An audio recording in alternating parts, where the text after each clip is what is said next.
Only pipeline in the building. All right. And welcome back to episode 8 of It's Only Pipeline in the Building. With me, as always, I have my co-host, Yuval Tesler. Hey, Yuval. How you doing? Hey, Sean.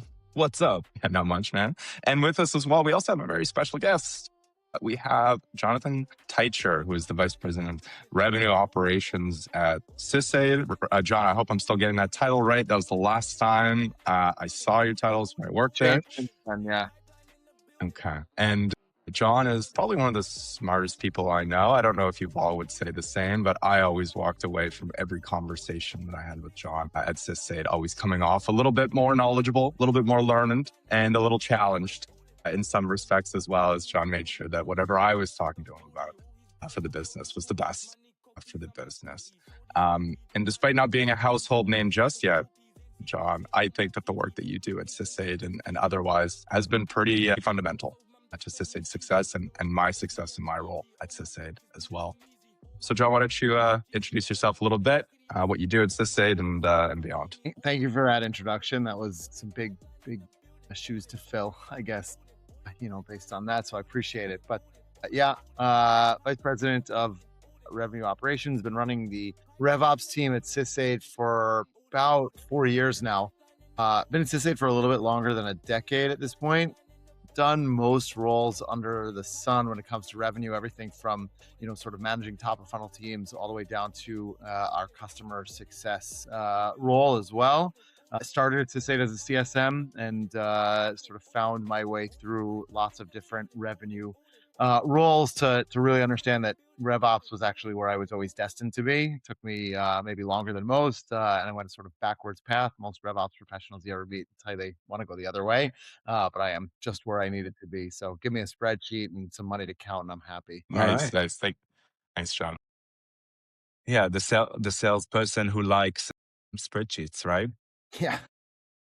Yeah, you find your destiny. So you've been at SysAid for over 11 years now, right? So we are in the area of job hopping, right? And this is the norm. Mm-hmm. So what is the truth about staying in one place for over a decade? And what did you have to sacrifice in order to stay? And what did you gain that those who jump every 2 years just will never understand? Well, I have jumped every 2 or 3 years, just not organizations. I've jumped roles. And I think that's why I have stayed for so long. That was critical to me being where I am now. And I think it helped me get to where I am now faster, only in the sense that, so I had new roles every 2-3 years. Again, started as a CSM, then I managed the sales team, managed the growth sales team into RevOps and so on and so forth. But the point is that I've had new challenges throughout the time that I've been there, but it's all been within sort of a consistent place.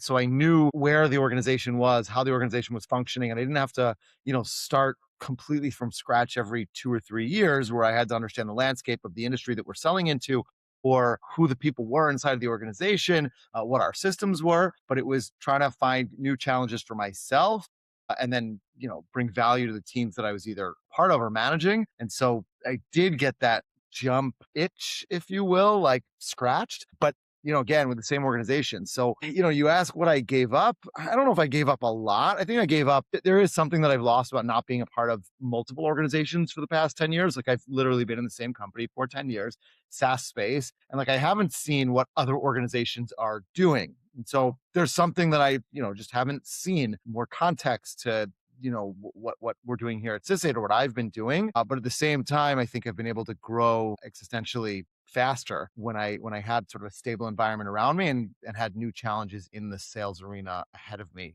every 2 or 3 years. Nice. And so I imagine, obviously, John, I was at SysAid for maybe 3 of your 11 years. I imagine you were doing a lot of what you're doing today, just wearing that hat in your sales leadership role, right? This was a lot of you had a kind of an analytical slant to how you approach your role in the day to day, and you eventually potentially carved out this role for yourself over time. Was there someone in a RevOps role to say previously? So no, it's a great question. There was not. RevOps, I guess I could say I founded RevOps at SysAid. RevOps is not a team that exists when, companies are on the smaller end, right? Everybody sort of does a little bit of process, everybody does a little bit of analytics and system building and all that kind of stuff. So I didn't realize it throughout all the years. And that's sort of how I came on this journey, is that I always sort of drifted a little bit more away from the sales leadership part of the role that I was in and more into the operations, process building, analytics side of it.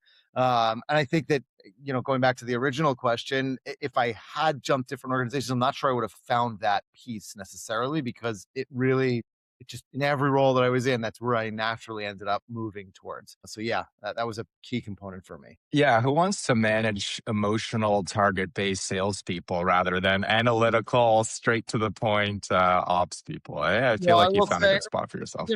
human beings are human beings, and the RevOps team, they get emotional about when their processes are not being used appropriately, or when people are asking for things that they don't use. There's passion there, but yeah, salespeople are divas, and we love them. But yeah.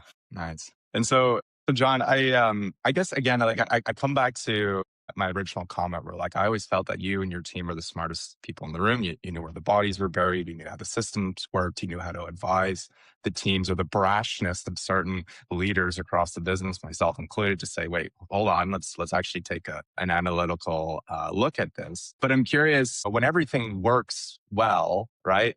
The ships sails smoothly. No one really is necessarily giving you positive recognition, again, other than in my like perspective, where it's like, oh, you guys made a really good analysis there. You guys really made good decks for the whole leadership team to present on. But I wonder if there's an instance over the last little while where you made a decision, or you looked at the data one way and informed the business to do something that didn't necessarily pay off in the way that you wanted it to, or had a less than positive outcome for you in the business. So first of all, I mean, the ship is never just, sailing smoothly Yeah. on its path. I wish that was the case, right? I don't think that we'll ever get to that point, and therefore there'll always be more for us to do. Yeah, I mean, there's definitely been times where we've made the wrong decision. I'm not sure I would even categorize it as the wrong decision. There's always a choice to be made, and then you make that decision and you go along that path, and you got to be really sort of cold and analytical about when you've hit that wrong path, and like make a pivot again. I'd say pricing is probably an area where that happens a lot, because we make decisions about pricing. We don't live in a bubble, but we also don't have like a sort of rule book that says pricing needs to be X, Y, or Z. You take pricing to the market. Your value is what it is, or what it's perceived to be amongst your customers or prospects.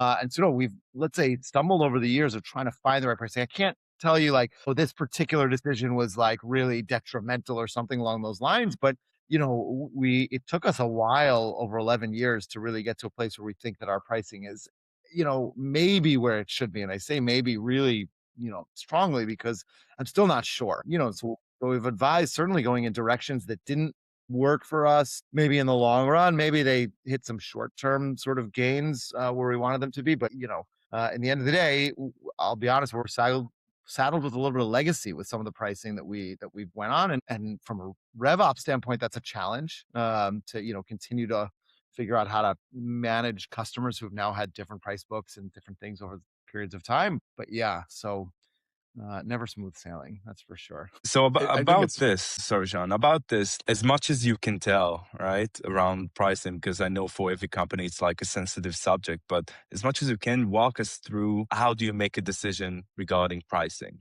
Like, what are the data points you look at? How is the conversation happening with sales and CSMs around this? So, I mean, I'll keep it on a high level, but yeah, I mean, the data points you look at are really broad and are never, fully accurate, because you're looking at, what your competitor are doing in the market, right? And you're trying to understand who their ideal customer is, who your ideal customer is, right? Through various data points, whether that's size of organization, verticals, and, all, and spend history and things that you have, but, IT budgets, if you're in the IT space like we are, and trying to understand, really what's your market opportunity. And then obviously looking at, if you are lucky enough to have, a real customer base, what your customer base is doing, both what they're paying, what they're using, and how they're growing over time. And then obviously feedback from the field is critical. So certainly the opinions of your sales leaders and your CS leaders, and looking at your loss data. Why are we losing customers, or why are we losing deals? And trying to understand it from there. But more and more, obviously, trying to get AI to really read into the transcripts of the calls that are going on. So it's a little less subjective, and I mean, maybe objective, looking at, all the different thousands of calls that your salespeople are on, and coming up with themes that, human beings aren't really capable of finding those kind of trends really easily.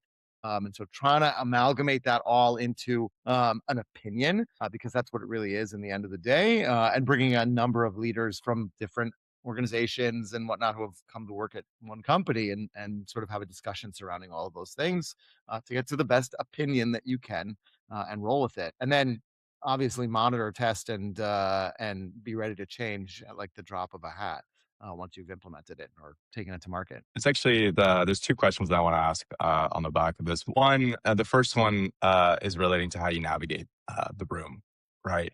Because the way that I see you, or the way that I've seen you work in the past, is that you're in the room with the CEO, you're in the room with the senior sales leaders, and basically you're playing almost referee, almost in a sense, where it's like, guys, I have the facts, I have the rules, and like what's in the reality of the situation, and I almost see it as like a little bit of a tug and war sometimes, maybe not specifically related to pricing, but in various business decisions. So I wonder if that's a correct perception in terms of how you see yourself sometimes for the business, or like how you would describe the role that you play between the executive team itself. Well, I think, maybe for better or for worse, but I think that, yeah, I don't love the idea of being the referee, but yeah, sometimes, you sort of sit in the middle, I guess is the way I like to see it, only in the sense that, I don't have any sort of predisposition towards sales, right? Or towards customer success, or towards differing opinions in it. I see,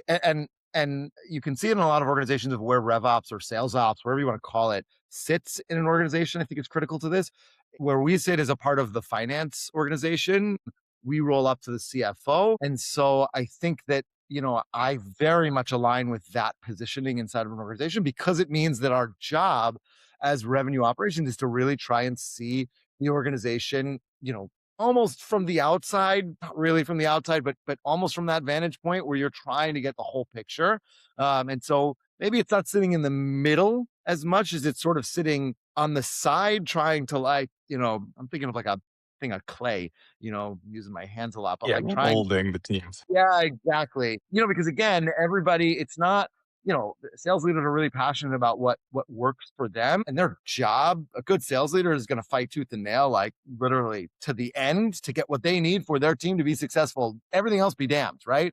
And that's what we want. We want for the customer success team to be doing the same thing for their customers and whatnot. And so less refereeing and more just taking all of those and trying to amalgamate that into like one sort of thing that works best, let's say 80% well for everybody. It's never going to be perfect for everyone. So when different teams come to you with, I guess salespeople come to you, they're always like, we want to sell for a cheaper price, right? Because then we can sell to more people. And the CSMs, they have their approach about how to better retain customers.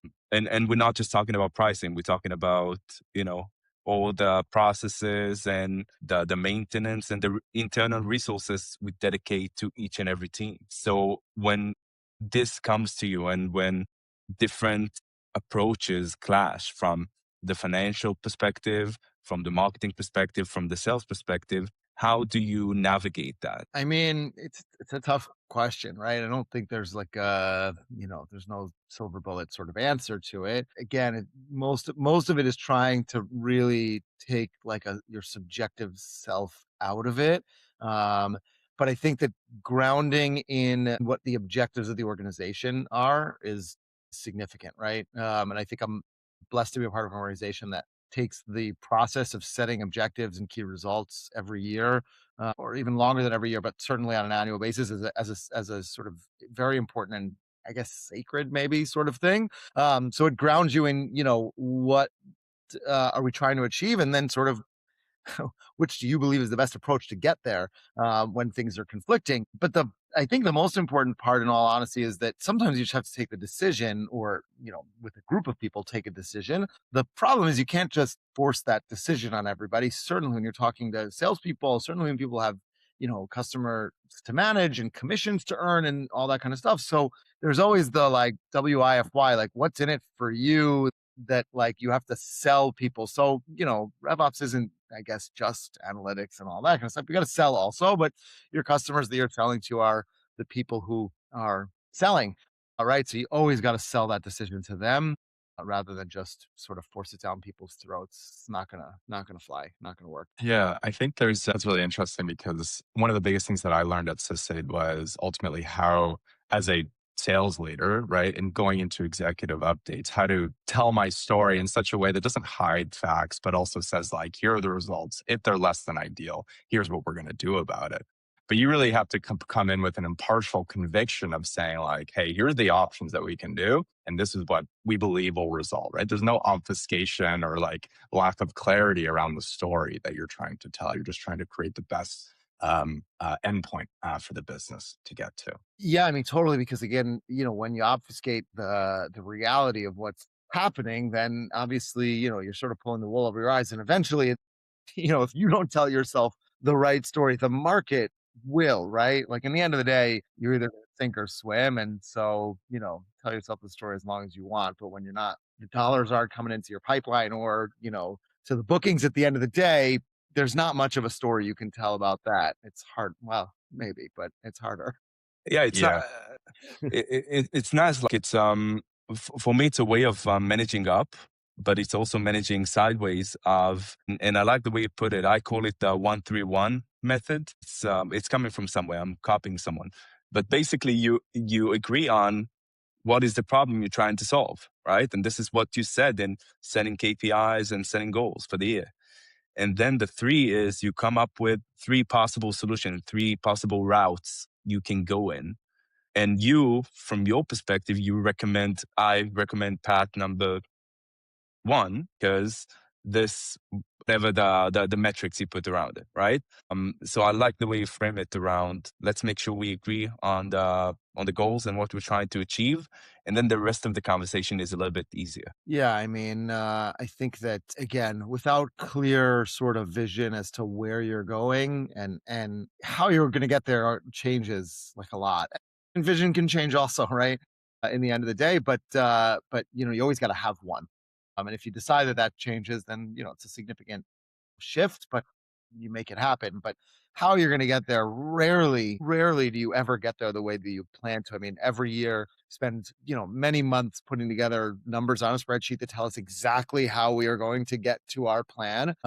Some years you do, some years you don't. But the one thing that is definitive every single time is you will absolutely never, ever get there the way that you said that you were going to get there. It just doesn't happen. So, and I think that's a testament to like working in the kind of, industries that we work in, right? Is that, if you're going to get there, you already inherently know I've got to be flexible. Here's my plan. Here's what we're going to do. Let me deviate from it when I need to and make a change. The plan is a guideline. It tells me sort of best practice help, but yeah. Yeah, so expect there to be changes. Expect the path to divert around a different, in a different detour, all in support of hopefully the same end goal. Yeah, absolutely. Absolutely. So, John, you mentioned, where are we going? And one of the things, or one of the themes that Yuval and I had really consistently talked about on here, as any sales and marketing person in this day and age need to talk about, is the impact of AI, right, in our industry. And sometimes we kind of ride the bench of like, are people sick of talking about AI? Like, do they not have enough? But I think for myself, like what I've focused on this year is like really trying to orchestrate my company's top of funnel through a completely AI-led, human-less workflow, right? Designing, content in the emails by AI, creating workflows, and the AI can respond to the emails that the people send back, et cetera, right? Just having this always on knowledge base, right? To use a SysAid term, but like a knowledge base of like your wealth of thought leadership and what have you to convert people into potential opportunities. So I wonder, you had mentioned earlier using AI, of course, through going to analyze call transcripts to understand pricing and the like, but how maybe today, as in being in an AI first company, like how are you leveraging AI in your role? And how do you think your role will change over the next 5 years as a result of kind of continuously adding more pieces of AI, if that's what you choose to do to your processes? So, I mean, you can look at it from you said specifically in my role, and so I can take that into two ways, right? One is either AI in the sales funnel, right, or the other is how does RevOps as an organization utilize AI? And I think that I think we know a lot of the use cases. People are talking about a lot of the use cases inside of the sales funnel, right? And Sean, you just mentioned one big one, and we're getting pitched all the time on companies who are trying to come in and say replace all of your SDRs and BDRs, right? And, you know, have our bot sitting on your site and even talk to people and so on and so forth. I think some of those use cases are really obvious, and I don't know whether those are good or bad or whether they're going to pan out. I really have no idea. We're not doing that. We're infusing different pieces of AI into the process. Similar things to maybe some of the things you mentioned, using platforms to have AI generated personalized responses that the SDRs, the BDRs are then using in their cadences and whatnot, but not doing the work necessarily for them, at least in a full process. But on the RevOps side, I think it's also interesting because I'll say this: I'm not sure we're at a place where I've found a lot of great solution yet that like sort of takes a lot of the work that we're doing away from us, or at least replaces a meaningful amount to let us focus on where we need to be at the moment. I think that I'll give you an example. We started about a year and a half ago, a year ago maybe, to work with you know a small startup that was doing BI, if you will. We're an organization that didn't have a business intelligence platform. We had Salesforce reporting, dashboarding, and whatnot, but never a standalone BI platform. And instead of going directly to build, your classic BI, we said maybe let's leverage the fact that we don't have this and go right into AI BI. And I don't know if that was the right or wrong decision, but what we found is that it was a real challenge, and both internally and also for the platform. The platforms weren't there yet, right? In terms of being able to really replace the contextual information that we know inside of a SaaS organization is unique to us. And so we spent a huge amount of time working on providing context to the AI to understand the nuances of our KPIs and our data sets and all this kind of stuff. And in the end of the day, we spent that inordinate amount of time and we didn't get to a place where it was giving us better analysis than what we were getting in a faster way. So we pulled back, we built regular BI, right? And now we decided, okay, we're going to use regular BI. We use Power BI, right? Microsoft Power BI, like as bland as sort of it comes. And now try to infuse AI sort of on top of it instead of it sort of replacing how we analyze, now coming to some conclusions and then utilizing platforms to test sort of the theory that we're gaming out, or that we're analyzing inside of a platform like that. So one example of sort of a path that I didn't expect it to sort of take us down, but it did, and it didn't work the way that we wanted it to. It's interesting because I learned from my CTO, my current company, right? Where like we did something similar at the end of last year. We wanted to get, I mean, it's not BI, but like we basically took all of the Gong transcripts, we put them all on a chat GPT and said, across the gamut of all the sales calls we did last year, like what were the results, right? And the thing is, like, what came back was like we had to check all the math, right? Because it's a large language model. It's not a large math model at the end of the day, right? But I wonder if you see, I don't have experience with like Salesforce Einstein or anything, but like just this kind of idea of a central AI interface where all of the business workflows flow into it, has all of that contextualized data, and like you can query it to understand questions about your business. Like, do you see that as something that's happening or coming? I see it as something that's coming. I just don't see it materializing yet. Again, with multiple platforms in place also, right? And what is that centralized? A big part of what we struggled with is trying to put all of that data into a single place, right? We have a data lake, right? We have Salesforce, we have other external platforms, and like, so centralizing all that information in and of itself, even without AI, is a challenge, to any business. Where I actually think though we're going to see, or we have seen more success and we'll continue to see more success, is when we instead of trying to do these really big, sort of things where it's like putting everything into the same place and then trying to get results out of it, is trying to find really small examples of where AI can sort of not, I keep using the word replace, it's not replace, augment, what we're doing, and augmenting, let's say, our sales leaders to be, more superhuman than they can possibly be. I'll give you an example. So we asked basically one of the people on our team to utilize AI to bring together, it's really simple, to put a workflow together that every day it will call out all of the useful information, metrics, of what that salesperson or BDR did the previous day, and deliver that to them via Slack every day, Slack in front of their manager, right?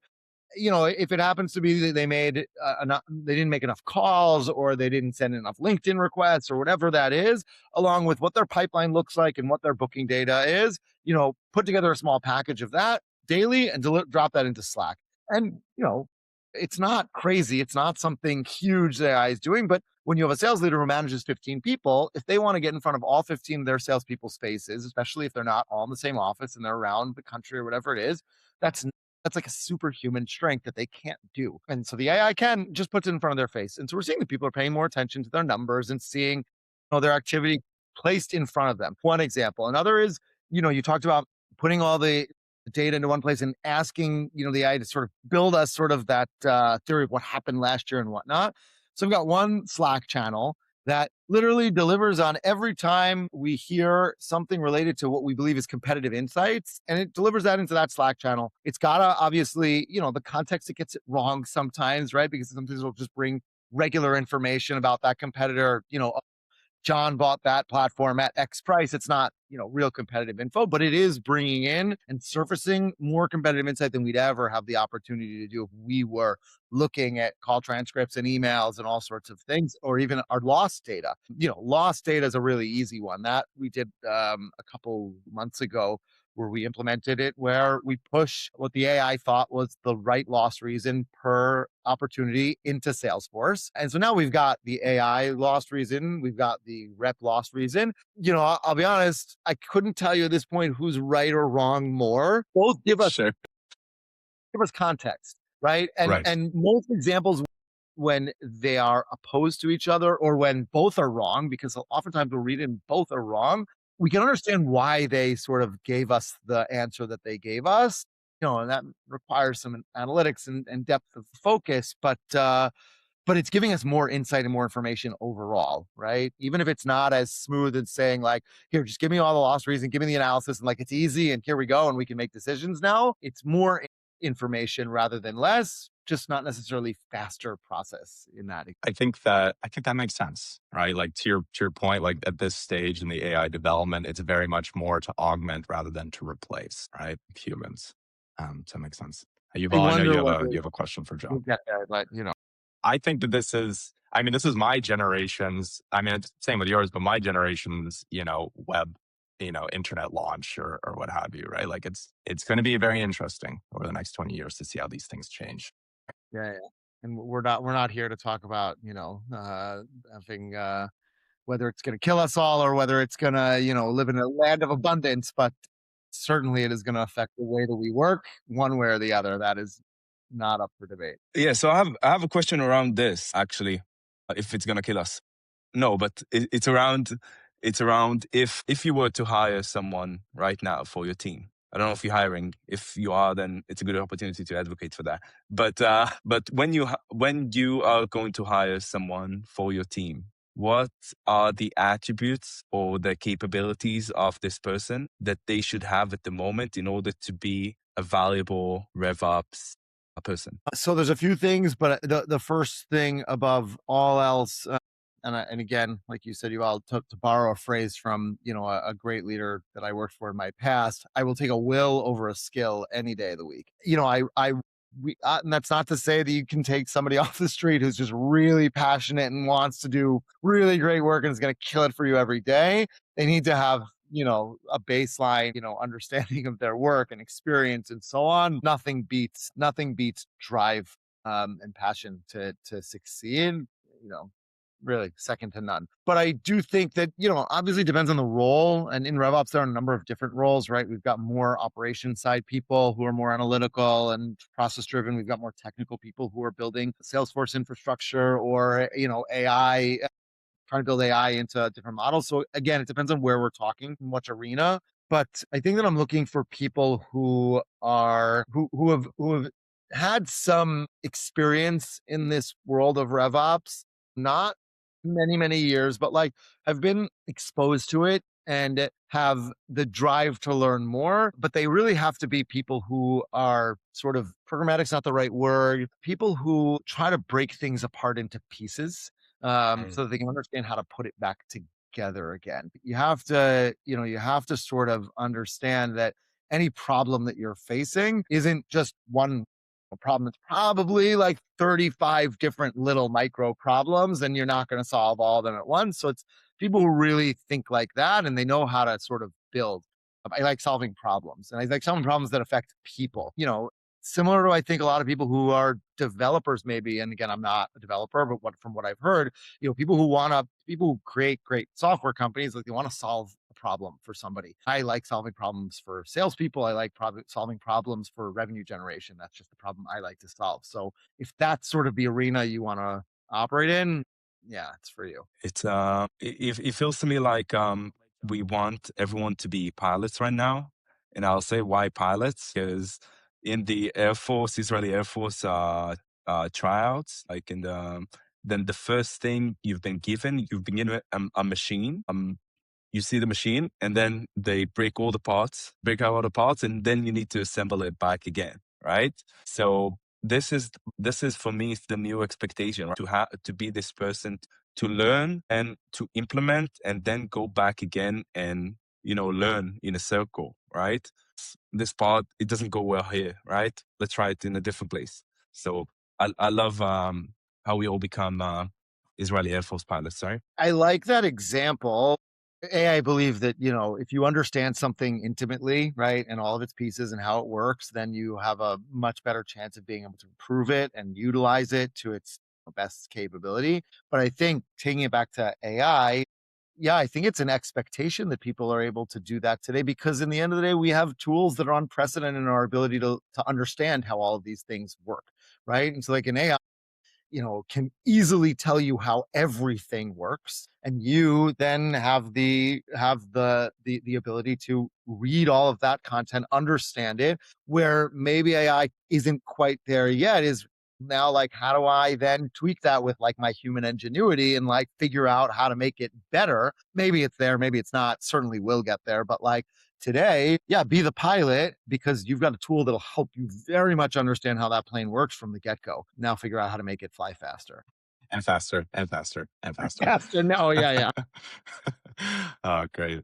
John, I guess maybe one of the things that we like to do in terms of ending our podcast is ultimately to share some of the best pieces of advice that we've been given in our career. I'm wondering if anything sticks out to you in terms of something that's really helped you, that someone once told you. Yeah, I mean, it's a great question, Adnan. I think that, one of the first things someone told me to do very, very early in my career, not in tech, I was like working at a summer camp, running a kitchen, serving 300 kids meals 3 times a day. And they told me just to make lists, like literally, this was before phones, or smartphones, right? Dating myself, obviously. But they were like, just write everything down. I still write everything down on paper. I do it on my phone also, right? So I have 2 copies of it, so it's everywhere. But like, I still write everything down on paper, write a list. And I do this in my personal life also, right? Like, people talk about shopping lists, all this stuff. Like I have a list for shopping, I have a list for what needs to be cleaned in the house, a list for what my kids need to be doing in the next like 5 days. Make lists because we all are doing way too much these days. And again, this was advice 20 years ago. So like it's more prudent than ever. We do way too much now. And if it's not written down, there's only so much you're going to be able to hold up here and it pops out. So I'd say that was pivotal for me, honestly. There's probably more things, but I really like that one. I think that's so key as you're speaking. I'm looking at my personal work notebook that has 8 lists on it right now. And if I can I add one thing in terms of what I've learned from writing lists as well? Two things. Number one, like, obviously, like if you write down things that you need to do, but something is staying on your list, it's been a week, it's been 2 weeks, what have you. Number one, maybe it's not very important and you should just take it off your list. And number two is, in order to stop doing that, I've started creating like kind of eat the frog lists where like I title my list saying this task is impossible and you'll never be able to do it.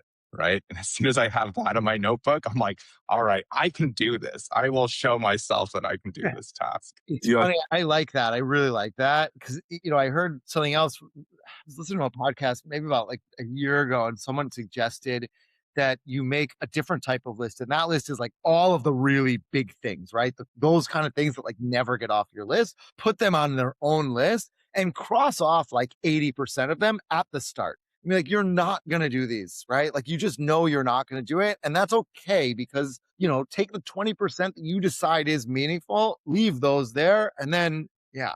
So I like that, Sean. I'm actually an anti-lists person. It's funny. You can tell.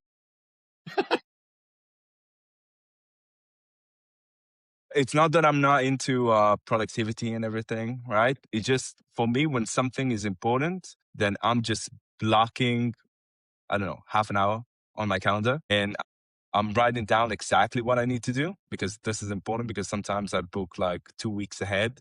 I'm going to do it in 2 weeks. And then what the hell is managing pipeline? What was I thinking about? Do I need to build a report? Do I need to go on GOG and investigate pipeline? I don't know, right? So it's to be specific and put things on your calendar. Otherwise, the list just didn't work for me, right? It's just over there and I'm not going to touch it ever, right? So I guess it's different types of people, better types of people, I guess. And yeah. You said it. Yeah, I gotta. All right. Cool. Well, John, man, this has been really great, really informative for us. It's been very nice for me seeing you after, I guess, a year. It's been a year since I've seen you, since I left SysAid. And as I said, when we weren't recording, you're looking younger than ever before. And so keep it up, man. Obviously, you're not too stressed at SysAid. So I got to give you more work. Well, I had hair when I started at SysAid, so, I don't That's not believe it. true. I don't know. Every time I like to come to the SysAid offices every now and then. True. And what I say every time, Jonathan, do you remember? No, maybe it's not that often that you come back, I guess. Yeah, it's not. It's been like a couple of times, but I was like, I'm going to the CFO and I'm saying you need to pay this person more to JT. True? Too bad that they Right? don't listen to you, Yuval. Yeah. All right. It's been a pleasure, John. We Thanks, appreciate guys. the time. It was fun. I appreciate it. Thanks, John. Only pipeline in the building.